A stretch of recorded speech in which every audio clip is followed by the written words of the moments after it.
5 years had passed since Ambassador Una Park walked out of the Galactic Assembly, and the galaxy she returned to was almost unrecognizable from the one she had left behind. The human Commonwealth now spanned over 200 worlds across unexplored space, home to dozens of species who had chosen to build a new future rather than remain under Velthrani control. And the territory was growing larger every month as new systems were explored and settled. Una stood at the window of her office on Commonwealth Station Prime, watching ships from a dozen different species coming and going through the busy spaceport below. And she allowed herself a moment of quiet pride in what they had all accomplished together. Her aide Jun-Ho Kim, now Deputy Ambassador after years of dedicated service, entered with a tablet displaying the day's schedule. The Koreshi delegation has arrived for the anniversary ceremony, he reported.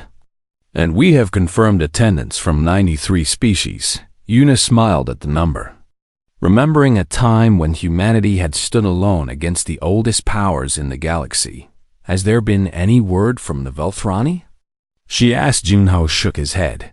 Their official position remains unchanged. But our intelligence suggests the hegemony has lost nearly a third of its member species, and the rest are growing restless. It was not unexpected news, but Una took no pleasure in it, because she had never wanted the destruction of the Velthrani, only the freedom for humanity and others to choose their own path. The ceremony hall was filled to capacity when she arrived. Representatives from every Commonwealth species gathered to celebrate the 5th anniversary of its founding, and the diversity of forms and faces never failed to fill her with wonder. Mirthiki delegates sat beside Drenish engineers. Valori scientists exchanged notes with Sentinel synthetics. Kirishi diplomats shared refreshments with species whose names Una was still learning to pronounce.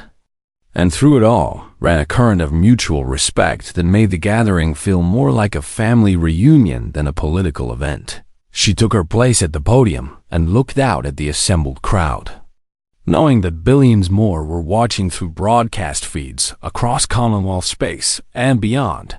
5 years ago, I made a decision that terrified me, she began, and her voice carried clearly through the translator systems. I walked out of the Galactic Assembly without knowing if anyone would follow, without knowing if humanity would survive alone, without knowing if the gamble I was taking would doom my entire species. She paused and let the memory of that moment wash over her. I was afraid, she admitted. Afraid that I had made the wrong choice. Afraid that I was leading my people into disaster. Afraid that the Velthrani were right and humanity was too young and too foolish to know our place in the galaxy. Her eyes found the Mirthiki delegation in the crowd, and she saw Karath watching her with the quiet intensity of a friend who understood. But then you came, she said. One species at first, then another and another. And you showed us that we were not alone in wanting something better than what the old order offered. She gestured to the gathered representatives. You trusted us when you had no reason to. And you built this Commonwealth alongside us, not because we were stronger or wiser, but because we were willing to try. The crowd was silent, hanging on her every word. The human Commonwealth is not a human empire, Una declared. It is not our creation that we generously allow others to join, and it does not belong to us any more than it belongs to any of you.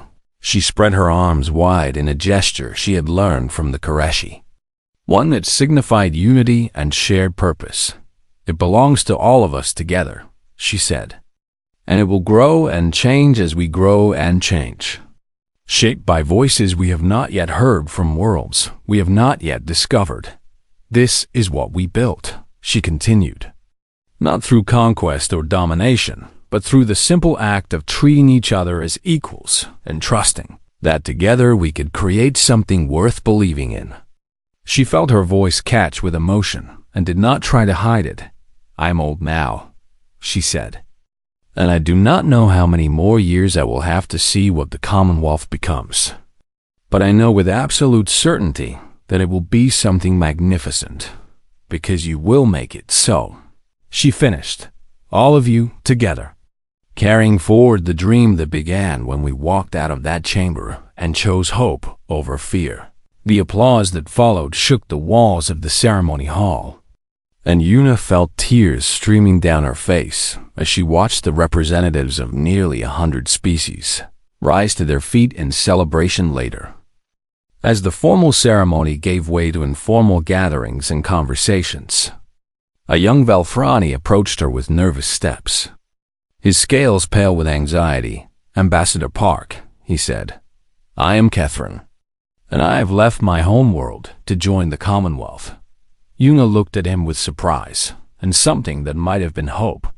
"You are the first Velthrani to make that choice," she said gently. Catherine nodded, his dark eyes so similar to those of Volthos Karn, yet holding none of the arrogance she remembered. "Many of my generation believe the old ways are dying," he said, "and we do not wish to die with them." He extended one of his 4 hands in the human gesture of friendship that had spread throughout the Commonwealth. "We want to be part of what you are building," he said. "If you will have us." Yuna took his hand without hesitation. The Commonwealth was founded on the belief that every species deserves the chance to build their own future, she replied. "And that includes yours." Across the room, a Karishi historian named Velasha was composing the final entry in her chronicle of the Commonwealth's founding, a work that would be studied for centuries by scholars seeking to understand how the galaxy changed. "The humans did not conquer us," she wrote, "and they did not defeat us in battle or force us to accept their rule through threats and intimidation. They simply offered us a choice we did not know we had," she continued. "The choice to leave behind a system that treated most of us as lesser beings and to build something new where every voice mattered. Many of us were afraid to take that choice at first," she admitted, "because we had been taught for so long that the Velthrani way was the only way, and we could not imagine anything different. But the humans could imagine it," she wrote, "and they had the courage to walk away from everything they knew in pursuit of something better. And when they did, they showed us that we could do the same." She paused, considering how to end her chronicle, then smiled as the words came to her. "In the end, the humans did not save the galaxy or transform it through some great act of heroism," she concluded. "They simply refused to accept that their place was at the bottom of someone else's hierarchy. And they invited everyone who felt the same way to join them in building something new.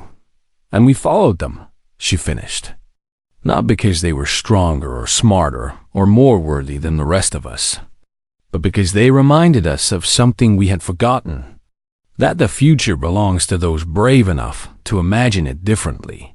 She saved her work and looked out at the celebration still continuing around her, at the dozens of species laughing and talking and sharing food and stories. And she knew that whatever challenges lay ahead, the Commonwealth would face them together, because that was what the humans had taught them. And it was a lesson the galaxy would never forget. The emergency session of the Galactic Assembly was the largest gathering in over 3 centuries, with representatives from nearly every spacefaring species crowded into the grand chamber and overflow rooms connected by holographic links. And the air hummed with tension that even the sophisticated climate control systems could not dispel. High Speaker Velthos Karn stood at the central podium trying to project an image of calm authority, but his 4 hands betrayed him with small trembling movements that the closest observers could not help. "But notice, this session is called to order," he announced. And his voice carried the weight of 4,000 years of Velthrani dominance that suddenly felt far less certain than it had just weeks before. The Karishi ambassador rose immediately, her 3 eyes fixed on the High Speaker with an intensity that made several nearby delegates shift uncomfortably in their seats.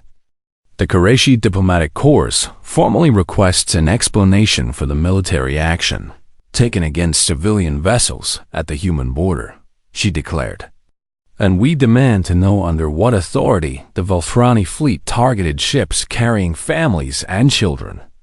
Murmurs rippled through the chamber, and Velthos Karn spread his arms in the gesture of reasoned explanation that had silenced countless objections over the centuries. The Volthrani hegemony acted in accordance with established quarantine protocols, he began. But the Karishi ambassador cut him off with a sharp gesture. "We have seen the sensor logs," she said. "Your ships locked weapons on unarmed civilian transports and would have fired if not for the presence of observer vessels. Quarantine enforcement sometimes requires." "There was no contamination," the Mortheki delegate interrupted, rising from his seat with his amphibian face flushed dark with anger. "Your own medical reports show no biological threat of any kind. And we have obtained copies of internal communications proving the entire quarantine claim was fabricated." The chamber erupted in noise as dozens of species began speaking at once, some defending the Velthrani and others demanding accountability. And Velthos Karn felt control of the assembly slipping through his fingers like water. "Order," he called out. "This chamber will maintain order." But the voices only grew louder, and for the first time in living memory, a high speaker's command was ignored in the far reaches of unexplored space. The first human colony ships were touching down on worlds that had never known the presence of intelligent life. And the settlers stepped onto alien soil with tears streaming down their faces and hope burning in their hearts. Commander Minji Lee supervised the unloading of supplies on a planet the colonists had named New Sol, her tablet displaying endless checklists, while around her family set up temporary shelters and children ran through grass that had evolved under a different sun. "Commander, we have incoming transmissions from Earth," her communications officer reported. "Ambassador Park is requesting a status update." Minji smiled and looked around at the organized chaos of a new civilization being born. "Tell the ambassador that we made it," she said. "And tell her to send everyone she can, because there is room here for billions." The message traveled through a chain of relay stations. The humans had secretly positioned over years of careful preparation. And when it reached Earth, the celebrations began in cities across the planet. But Unipark did not celebrate, because she knew the hard work was only beginning. She composed a transmission of her own, one that would be broadcast not to human colonies, but to the Galactic Assembly itself. And she chose her words with the care of someone shaping history. To all species of the galactic community, her message began. "Humanity has established new homes beyond the borders of known space. And we extend an invitation to any who wish to join us. In human territory, there will be no hierarchy of elder and younger species." She continued, "No restrictions based on how long a civilization has traveled among the stars. And no council of self-appointed masters deciding who is worthy of freedom. We ask only that those who come do so in peace and with respect for others," she said. "And in return, we offer partnership, friendship, and a future built together rather than imposed from above." The transmission ended and the galaxy fell into a stunned silence that lasted for exactly 17 hours. Then the Mortheki Confederation announced they were sending colony ships to join the humans. The decision sent shockwaves through the assembly, because the Mortheki had been members of the galactic community for over 2,000 years, and their departure represented the first major fracture in the system the Volthrani had spent millennia constructing. "This is treason," the Volthrani military commander declared in an emergency session of the High Council. "The Mortheki must be punished as an example to others." Velthos Karn shook his head slowly, his dark eyes reflecting a weariness that went beyond physical exhaustion. "And how would we punish them?" he asked. "Our fleet is still positioned at the human border. Our resources stretch thin, maintaining a blockade that has already failed. And now you suggest we open another front against the Mortheki. We cannot appear weak." The commander insisted. "We already appear weak," Velthos Karn replied.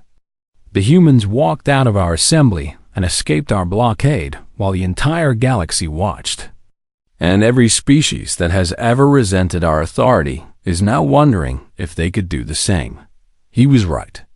And over the following weeks, the evidence became impossible to ignore. The Drenish Collective voted to begin negotiations with the Human Commonwealth, as the new coalition was calling itself, and merchant ships began making the journey to human space, carrying goods and families, seeking new opportunities. The Valori technocracy, masters of advanced engineering who had chafed under Velthrani regulations for centuries, announced they were relocating their primary research facilities to a world in human territory where they would be free to pursue their work without interference.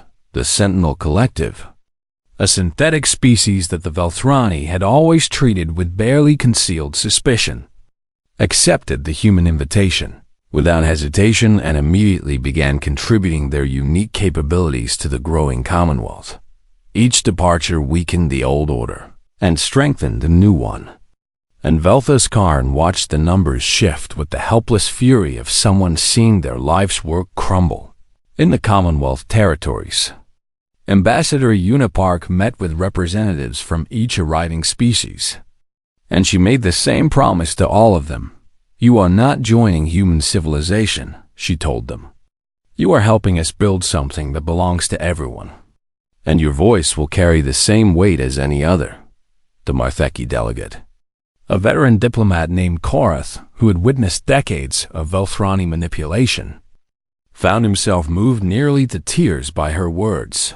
"The Velthrani always spoke of partnership," he said, "but their partnerships had masters and servants, and we always knew which we were." Yuna nodded with understanding. "We have been the servants too," she replied, "and we know how it feels to be told your worth by those who think they are better than you."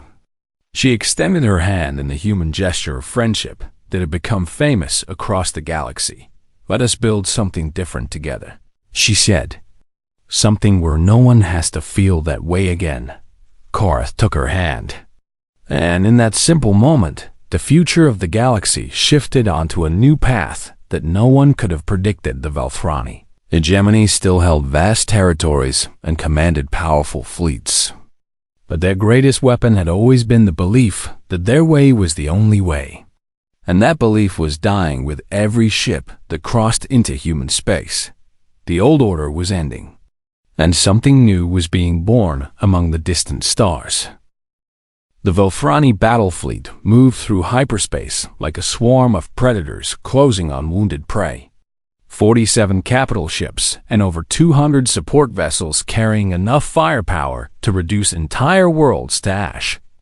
And Admiral Korthax watched the tactical display with cold satisfaction as his forces approached the jump points leading out of human space. "All ships report ready for deployment," his second-in-command announced, her forearms moving across the control interface with practiced precision. "Excellent," Korthax replied. "Establish the blockade formation and activate the quarantine beacons." The official justification for the blockade had been crafted by the finest legal minds in the hegemony. A complex fiction involving supposed biological contamination that required human ships to be inspected before leaving their territory. And everyone knew it was a lie, but lies wrapped in proper procedure had always been sufficient for the Velthrani on Earth. The news of the blockade arrived through 100 different channels simultaneously, and Admiral Seonghun Beek stood in the command center of the United Human Defense Force, watching the holographic display that showed the enemy positions. With brutal clarity, they have covered every known jump point, his tactical officer reported. No ship larger than a shuttle could slip through without being detected. "They want us to fire first," Unipark said from her position beside the Admiral. "They want to prove that humans are the aggressors they have always claimed us to be." Admiral Beek nodded slowly, his weathered face showing the strain of a decision that could determine the fate of his entire species. "My commanders are eager to strike before the blockade solidifies," he admitted. and I cannot say they are wrong from a purely military perspective. If we attack first, we lose everything, Yuna replied firmly. Every ally we might have had, every species that might have supported us. They will all turn away because we proved the Velthrani right. The Admiral was silent for a long moment before he turned to face her directly. Then what do you propose, Ambassador? Yuna smiled, and there was something fierce in her expression that made even the hardened military officers around her feel a spark of hope.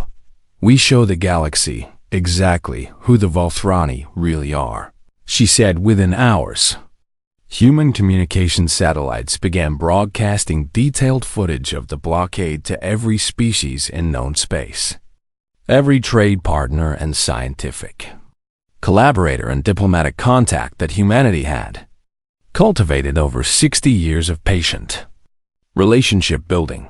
The transmissions included sensor data, showing the weapons lock signatures of Velthrani warships aimed at civilian shipping lanes, intercepted communications revealing the true purpose of the blockade, and a simple message from Ambassador Park asking the galaxy to watch what the elder races did to a species that had committed no crime except refusing to accept subjugation. The response came faster than anyone expected. The Morthiki Confederation, still desperate for the water purification technology their world needed to survive, announced that they would send observer ships to the border to document any actions taken against human vessels. The Karishi diplomatic corps followed within hours, citing their duty to bear witness to events of galactic significance. Then the Drenish, the Valori, the Sentinel Collective, and 17 other species declared their intention to send observers. And suddenly, the Velthrani blockade was surrounded by cameras and witnesses from across.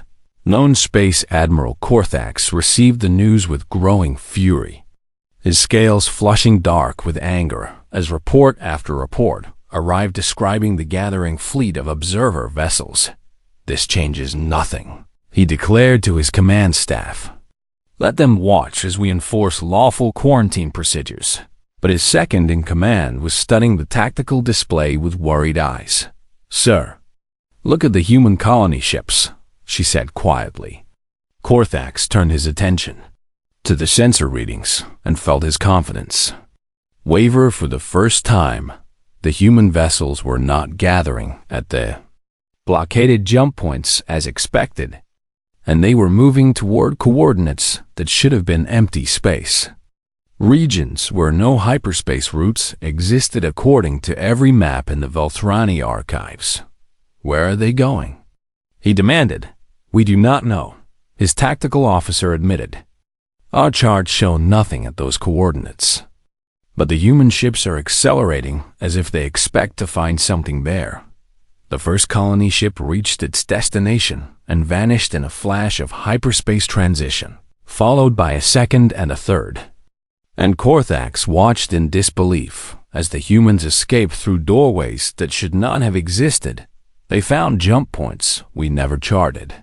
His second-in-command whispered. They have been preparing for this for years. Korthax made his decision in an instant, driven by the knowledge that letting the humans escape would mean the end of Velthrani dominance over galactic affairs.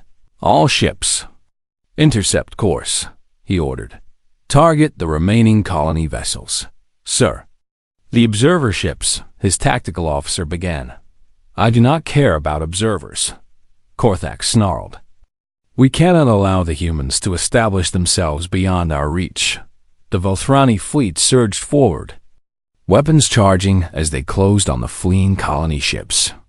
And across the galaxy, billions of beings watched the sensor feeds being broadcast by the observer vessels with growing horror. Ambassador Yuna Park stood in the command center on Earth, her hands clasped behind her back as she watched the tactical display showing her people fleeing for their lives while warships closed in for the kill. Come on, she whispered. Show them who you really are. The Velthrani weapons locked onto the nearest colony ship. a vessel carrying over 10,000 civilians, including families with children. And Admiral Korthax opened his mouth to give the order to fire High Speaker Velthus Karn on priority channel. His communications officer announced suddenly. Korthax hesitated, then accepted the transmission, and the High Speaker's face appeared on the main display, looking more agitated than the Admiral had ever seen him. "Admiral, you will hold your fire," Velthus Karn commanded High Speaker. "If we do not act now, the humans will escape. 17 species have announced they are sending observers." The High Speaker interrupted, "And 47 more have filed formal protests with the Assembly, demanding we stand down." His dark eyes bored into the Admiral with desperate intensity. "If you fire on those civilians in front of the entire galaxy, we will lose more than the humans," he said. "We will lose everything we have built over 4,000 years. Korthax wanted to argue, wanted to explain that letting the humans go would be even worse in the long run. But he saw the fear in his leader's eyes and understood that the moment had already passed. "All ships, hold position," he ordered, and the words tasted like ash in his mouth on the fleeing colony ships. Human families hugged each other and wept with relief as the Volthrani weapons powered down. And the observer vessels recorded everything for the galaxy to see. The Mortheki ambassador, watching from her ship near the border, composed a message to be delivered to the Galactic Assembly. "We have witnessed what the Volthrani were prepared to do to innocent civilians," she wrote, "and we will remember this moment for as long as our species endures." As the last human colony ship vanished through the secret jump point, Ambassador Park allowed herself a small smile of victory. The Volthrani had blinked, and the whole galaxy had seen them do it. The galaxy expected humanity to apologize within days, perhaps a week at most, because no species had ever defied the Volthrani and survived without eventually bending the knee. And the elder races watched their communication channels with patient confidence that would soon prove to be foolish. 2 weeks passed and the humans said nothing. Ambassador Una Park returned to Earth and went directly to the United Nations headquarters in Geneva, where she spent 18 hours in closed meetings with world leaders from every nation. And when she emerged, she carried herself with the quiet determination of someone who had made peace with difficult decisions. On the trade station Nexus 7, Mortheki merchants waited anxiously for their human partners to arrive with the monthly shipment of water purification equipment that their homeworld desperately needed. But the human freighters never appeared. "They will come," the station master assured them, his amphibian face attempting an expression of confidence that fooled no one. The humans have never broken a contract before, but the days passed and the docking bays remained empty, and the Mortheki began sending increasingly urgent messages to Earth that went unanswered. Across the galaxy, similar scenes played out in dozens of systems, where humans had become essential partners in trade and technology. And species that had grown dependent on human reliability suddenly discovered what it meant to be alone. The Drenish Collective, whose entire merchant fleet ran on human-designed navigation software, received a polite notification that their licensing agreements would expire in 30 days and would not be renewed. And their Council of Elders called an emergency session to discuss alternatives, only to realize there were none. Surely, this is a negotiating tactic. The Drenish Prime Minister declared to his advisors, they will demand better trade terms or recognition in the Assembly, and then everything will return to normal. His intelligence chief shook her head slowly, her mechanical eyes clicking as they processed the latest data from human space. Their shipyards have increased production by 300%, she reported, but they are not building warships. Then what? The Prime Minister demanded colony vessels. She answered, hundreds of them, more than they could possibly need for their current territory. The Prime Minister felt a chill run through his body, despite the warmth of his office, because the implications of that information were terrifying in ways he could barely comprehend on Earth. Unipark stood before cameras that broadcast her image to every screen on the planet and to diplomatic channels across known space. Her expression calm, but her eyes holding a fire that billions of viewers would never forget. Citizens of Earth and friends throughout the galaxy. She began, "I speak to you today, not as an ambassador, but as a fellow human being facing a moment of profound choice." She described what had happened in the assembly chamber, sparing no details and naming no species except the Velthrani who had orchestrated the humiliation. And she let the facts speak for themselves. "For 60 years, we have sought acceptance from the galactic community," she continued. "We have shared our technology freely, offered aid without conditions, and treated every species we encountered with respect and good faith." Her voice grew stronger as she reached the heart of her message. "And in return, we have been told that we are too young, too dangerous, too unpredictable to be trusted with the same freedoms that every elder species takes for granted." She paused, and the silence stretched across light years as trillions of beings waited for her next words. "We will not beg for recognition that should have been freely given," Una declared, "and we will not remain in a system that treats us as children to be controlled rather than partners to be respected. Earth will stand alone if necessary," she said, "and we will build our own future among the stars, with or without the approval of those who believe they have the right to decide our fate." The broadcast ended, and for a moment, the galaxy held its breath in the Velthrani High Council chamber. Advisors scrambled to assess the situation, while High Speaker Velthos Khan watched the recording of the human broadcast for the 7th time with growing unease. "They are bluffing," his military commander insisted. "Where will they go that we cannot follow?" A young analyst stepped forward, her scales pale with the nervousness of contradicting her superiors, but her voice remained steady as she presented her findings. "High Speaker, our long-range surveys have detected human scout ships in regions beyond the borders of mapped galactic space," she reported. "They have been exploring the outer territories for at least a decade without informing the Assembly." Velthus Karn turned his dark eyes toward her with sudden intensity. "What did they find?" he demanded. The analyst swallowed hard.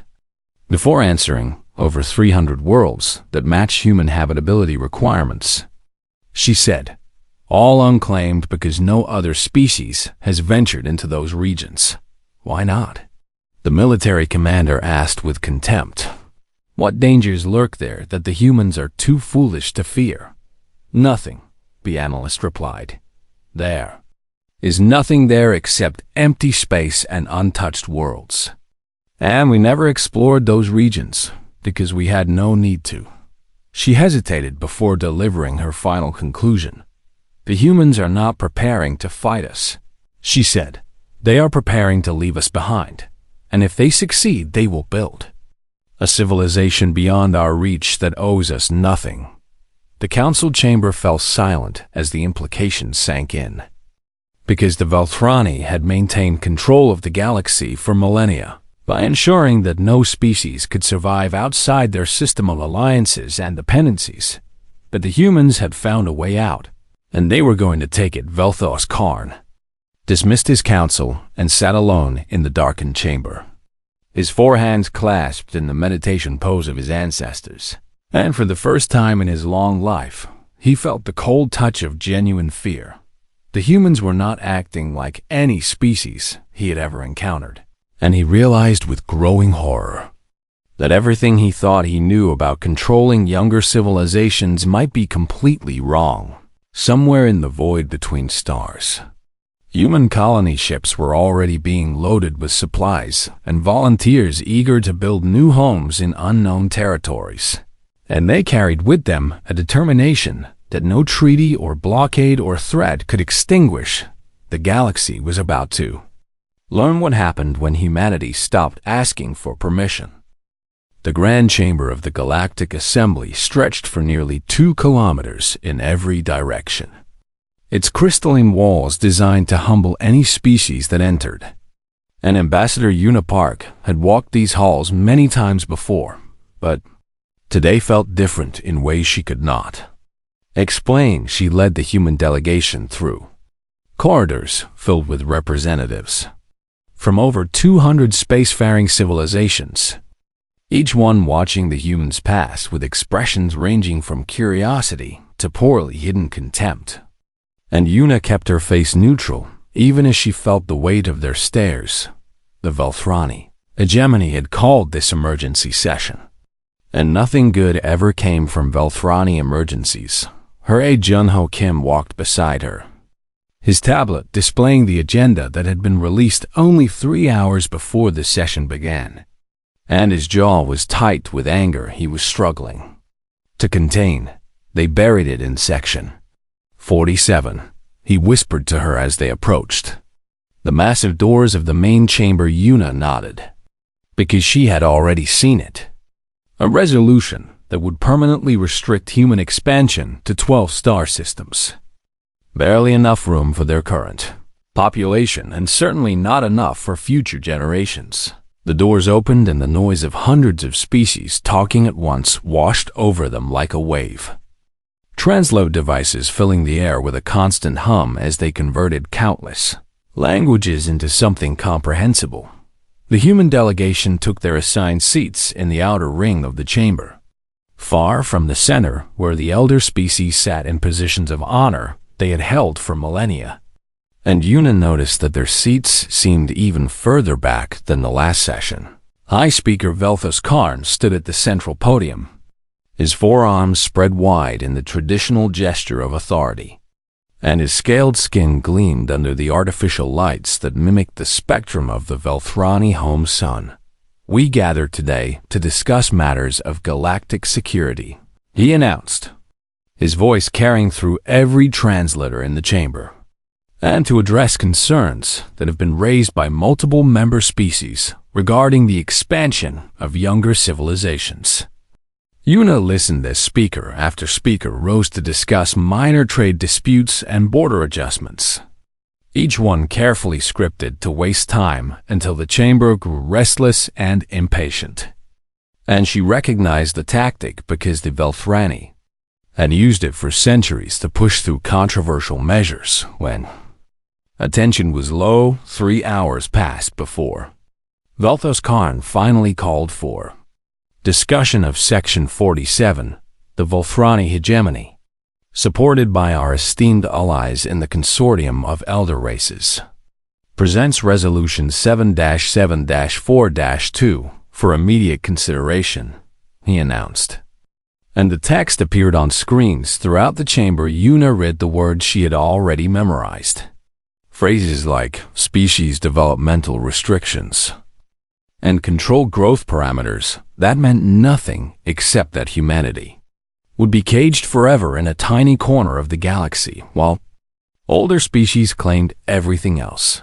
This resolution recognizes that certain younger species, while showing potential, have not yet demonstrated the maturity required for unrestricted expansion, Velthos Karn continued, and his dark eyes found the human delegation across the vast chamber. And we must protect both these species and the galaxy from the consequences of premature growth. Murmurs rippled through the assembly, some approving and others uncertain, and Yuna waited for the High Speaker to call for discussion as protocol demanded. Instead, he raised one of his forearms in the gesture that meant the matter was ready for immediate vote. Yuna stood, her voice cutting through the noise. "High Speaker, the human delegation requests the floor to respond to this resolution." The chamber went quiet, and Velthos Karn looked at her with an expression that might have been amusement on a human face, but on his reptilian features seemed closer to satisfaction. "Ambassador Park, I regret to inform you that speaking privileges on matters of developmental restriction are limited to species that have achieved full membership status," he said, and his translator rendered his words in perfectly polite tones that made the insult even sharper. "Humanity has been a provisional member of this assembly for 60 years. Yuna replied, keeping her voice steady despite the fury building in her chest. "And provisional members may observe and learn. but matters affecting their own development are decided by those with the wisdom and experience to judge fairly. Velthos Karn answered a Karishi diplomat in the rows ahead of Yuna, turned to look at her with what seemed like sympathy. But the young alien said nothing, and neither did anyone else. The humans are a young species, still learning the ways of galactic civilization, Velthos Karn continued, addressing the broader assembly now and dismissing Yuna as if she had already stopped existing. And we do them no kindness by allowing them to overextend before they are ready. Yuna looked around the chamber at the hundreds of species who sat in silence, some avoiding her gaze, and others watching with open curiosity to see what the humans would do. And she understood with perfect clarity that no one would speak for them. She had spent her entire career building relationships with other species, negotiating trade agreements, offering humanitarian aid, sharing technology freely in the hope that humanity would be seen as a worthy partner. And none of it mattered because the Velthrani had decided long ago that humans would never be allowed to grow beyond their control. Junho Kim looked up at her, his face pale with shock and anger, and she could see the question in his eyes. Yuna made her decision in the space between one heartbeat and the next. Delegation, she said, loud enough for her voice to carry without shouting. We are leaving. The human representatives rose as one, their movements synchronized in a way that drew every eye in the chamber. And Yuna began walking toward the exit without looking back. The silence that followed was absolute, broken only by the soft footsteps of the human delegation crossing the polished floor. Ambassador Park, Velthos Karn called out, and for the first time his voice held a note of uncertainty. This session is not concluded. Yuna stopped at the massive doors and turned to face the assembly one final time, her gaze sweeping across the chamber before settling on the high speaker at his podium of power. Remember this moment, she said, and her words carried through every translator to every ear in the vast room. Then she walked through the doors, and they closed behind her with a sound like thunder in the chamber. No one spoke for a long moment that stretched into uncomfortable silence, and the representatives of 200 species looked at each other with expressions of confusion and concern. A young Karishi diplomat leaned toward her mentor, an elder of her species who had attended these assemblies for over a century, and whispered a question that many others were thinking, what happens now? The elder Karishi did not answer immediately, her three eyes fixed on the doors through which the humans had vanished. And when she finally spoke, her voice trembled with something that the young diplomat had never heard from her before. I remember the last species that defied the Velthrani, the elder said softly. And they are gone now, erased from history so completely that even their name has been forgotten. She paused, and her next words carried the weight of genuine fear, that they were not like the humans. And I do not think the Velthrani understand what they have just done. The young Karishi wanted to ask more, but Velthos Karn was already calling for order, his forearms waving in agitation as he tried to restore the dignity of the session.